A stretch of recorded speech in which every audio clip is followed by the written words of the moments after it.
It's closing day. I'm doing a final walkthrough of the house. I am terrified. Now this is so real. Like, I can't believe this is happening, and I'm worried this is gonna be a bad idea. But you know what? I already did the wire transfer, so the money is gone. It is paid, and we are in this. I'm still waiting to hear back if the ceiling has asbestos, so hopefully not bad news there. We'll see. After we do the walkthrough of the house, we're gonna drive to Raleigh. We are going to do the closing, and then we'll get the keys.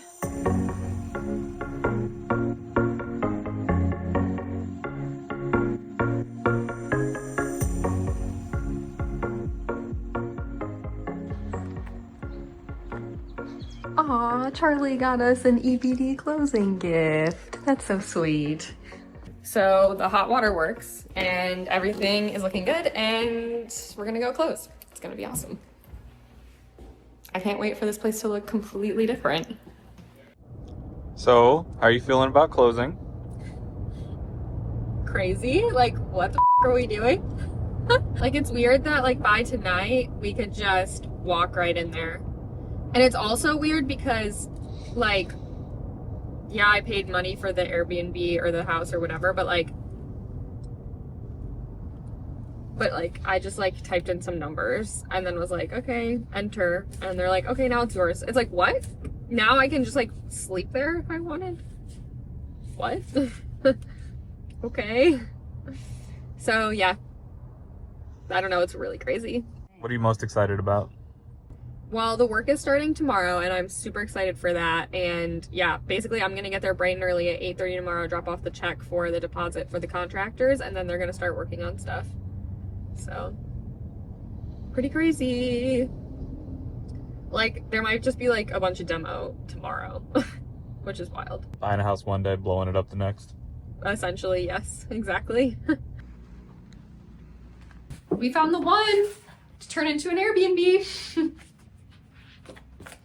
Rental property, sweet rental property. Oh, I like this. This is great. Sold.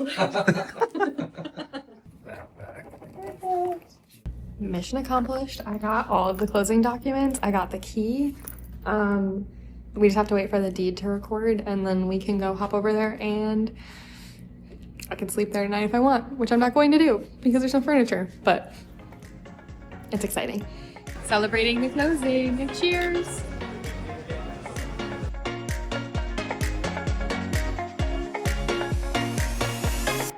So it looks like I did get the asbestos test yesterday. Yeah, this is it. And oh my God.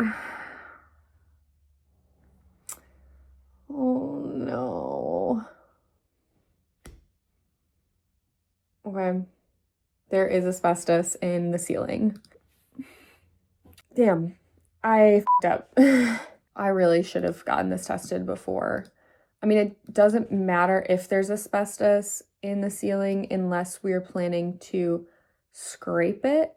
And that's what I'm planning to do. I've been planning to do that the whole time. It's not that it can't be removed, just that this is going to be a whole process. We're probably not going to be able to start the renovation, like the ceiling scraping was the first thing. So we're probably not going to start that as quickly as we thought, because I'm sure they're going to need to do extra prep work.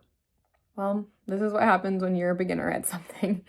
I have never gone through the process of renovating an old house before, so now I know in the future, if I ever want to renovate an old house and there's popcorn ceiling, get an asbestos test. I'm really worried because when I realized it was possible there was asbestos in the ceiling, I was Googling it, and it's very dangerous, obviously. Like, we've all seen the commercials about lawyers trying to get people to sue for having mesothelioma or whatever. But basically, like, I learned that if you breathe in basically any amount of asbestos, like, the odds of getting cancer, it takes like 15-20 years, like the odds of cancer are really high. And like, if you scrape it and it'll get released into the air, that's when it's a problem, because you breathe it in and then you get lung cancer. You have to be really careful, because anywhere that the dust and debris settles, if it's disturbed again, like, it's in the air. So you have to really really clean and be super careful when you're scraping it. I don't know how realistic it is to be able to actually scrape it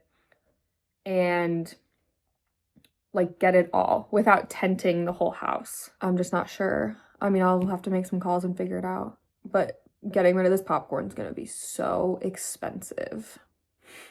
Like, I'm sure this is gonna add $10,000, which is fine. Like, honestly, I feel like I'm gonna be doing a favor to the world by getting more asbestos out of it. Obviously, if we just left the popcorn ceiling there, there's no risk and no issue, but it is absolutely atrocious. Like, so in hotels, there's often popcorn ceilings, or in other old houses, whatever. This is some of the nastiest popcorn ceiling I've ever seen. It's not like it's like these little specks on, it's like in some places, there's like chunks that are like an inch that come down like a stalactite. It's just nasty. So I just feel very strongly about this particular popcorn ceiling going. And I was thinking maybe, oh, I can cover it up. Like maybe I could put paneling over it or something that's an alternate option, but I couldn't even cover up if I wanted to because it's a 7-foot clearance in the basement. And in order for square footage to count, you need 7 feet from floor to ceiling. And so any paneling that came down a little bit would drop it below 7 feet and we'd lose that square footage on the house. So kind of scraping it off is basically the only option, especially with that 7-foot clearance in the basement. Everywhere else has 8 feet, but yeah. You know what? I'm just going to treat this as like hopefully our one major unexpected thing that happens. And also, again, like if we just get rid of it and do it right, this is a service to the world. There'll be less asbestos in it. It's my first time pulling into the driveway as the owner. This is crazy. We're gonna need to figure out how we're getting the grass cut pretty quick because it's already so long. We started the buying process before it was like really spring, and now it's, I mean, almost summer at this point because it's North Carolina in April, but yeah, yard's not looking great. That's okay. And this backyard is enormous, so I'm sure it's gonna cost a fortune to get cut. Oh man, business expenses, right? Okay, we got a lockbox set up so the contractors can access the place. Welcome home to me. This is so weird that I just own this place. Like, what? What? Seriously, look at the backyard. Part of me is tempted, and I probably shouldn't do this because I just don't know that, like, it's a good investment, but look at how big this wall is, okay? It already has 2 nice big windows on it, but obviously there's a bunch of space right here. And the backyard is so gorgeous. Like, seriously, amazing.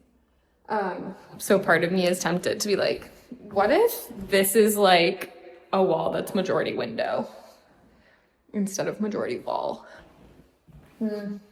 Really tempting. Which there's no one saying that I can't just like do a reno now and like do my very best and stay within a reasonable budget and then make some changes later, but because that's more of an optional thing. But how nice would it be just to be able to look at that backyard even more all the time?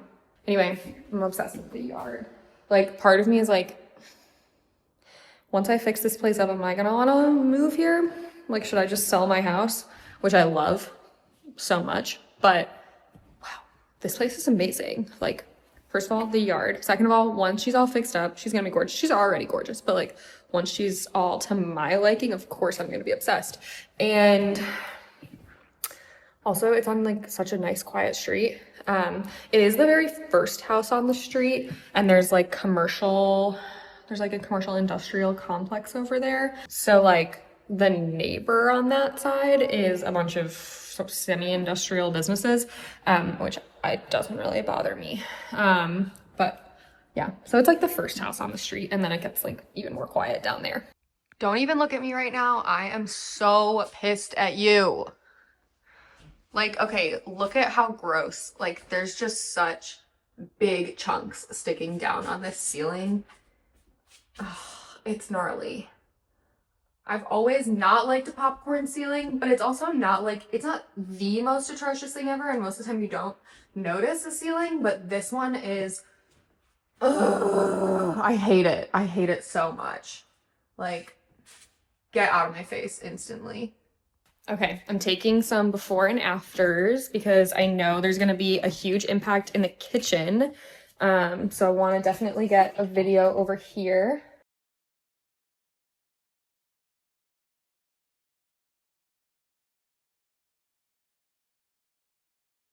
I know this corner is also gonna be a huge impact.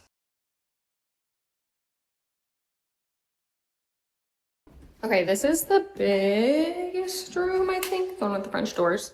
And then this room might be bigger. But the French door room has a door to the bathroom. And then that's the bathroom there. And then this is just a tiny room, but not as tiny as the one in the basement. And the one in the basement is a little cavey, I will say.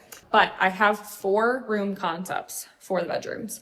1, I want to do like a violet-y plummy, which I think would be cute. 2, probably like a Primavera blue stripe situation. 3, I think a spring garden room where it's all pink, green, and white. 4, primrose room, which I imagine being a little more boho, and a primrose mural.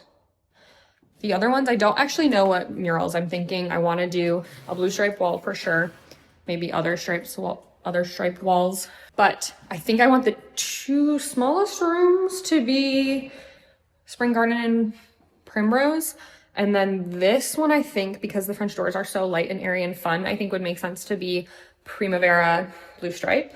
And then this room, I think it's a little bit more cozy, but it's still big. I think that could be the plummy purpley cozy room. I was hoping there was a room where I could get 2 twin beds, which actually, like, the best candidate would probably be, well, no, it would probably be the bigger room over here. Yeah, this might be our only shot for 2 twin beds. So maybe this is, anyway, I have a lot to think about. I want to go to the Anthropologie Home Outlet and see what really cute, lovely statement piece furniture I can get for a big discount there, and then maybe build the rooms a little bit around that. Obviously, I know what patterns are going to be going everywhere. The new pattern that has currently, as of now, never been released, or I think really even shown except for one time on Instagram stories. It's called Reverie, and I want it to be like the main theme in the living room. Downstairs, I don't know what is gonna happen. I think the living room, and I guess what is this, like the den? I don't know. We'll call it the den, the basement, whatever. I think that's gonna be largely determined by what couches I end up picking out, because I feel like in here there's gonna be a dining table as well, and then there'll be the kitchen. So the couch is going to need to conform to that vibe as well, but in the den, the couch will probably be the biggest piece of furniture. There's also a prime opportunity for a mural on this wall, but I'm not sure what, or if I'll do wallpaper or something. And here, I kind of want to do beadboard or, what is it called? Like a chair rail with paneling. I don't know, we'll see. This wall is coming out. And another cute little statement-y feature thing would be this wall by the front door. That could be a fun, like, chair rail situation with some hooks, maybe a mirror above it. I do think that hooks and mirrors are really important as a frequent Airbnb stayer, because you need somewhere to easily put your coats if it's cold, and we're losing the coat closet, which I'm not heard about because I personally am too lazy to hang up a coat. I need a hook. But especially if you're in an Airbnb, like, we don't need to store any coats for the winter. Just put your coat on the hook.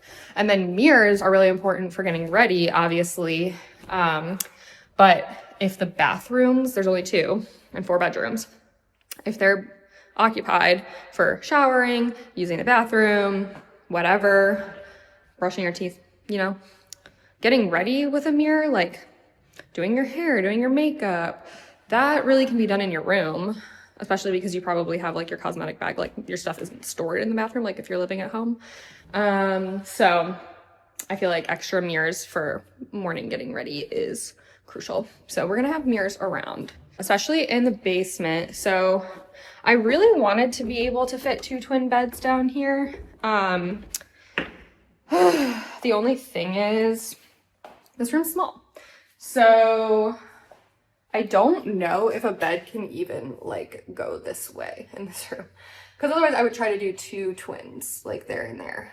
And just lose the bookshelves. Over here, I was thinking would be fun to do wall-to-wall like desk space because this room is so big and the focal point is the fireplace and I might put a TV there, but having a, oh my gosh, having a couch all the way against this wall doesn't really make any sense. It makes sense to have it more like here-ish. That would leave a lot of space behind the couch for desk. And that would be great because I could put little mirrors there and that could become like a vanity area for morning getting ready. But anyway, if I were to put 2 beds down here, that would be nice because there's a whole bathroom. So if there's only one person here, the whole bathroom doesn't really make sense when there's 3 bedrooms upstairs. Obviously people can just come down, not a big deal. But ideally, 2 beds there would be great. But anyway, I'm just trying to optimize this scenario for a renting experience. Obviously, that's what it's for.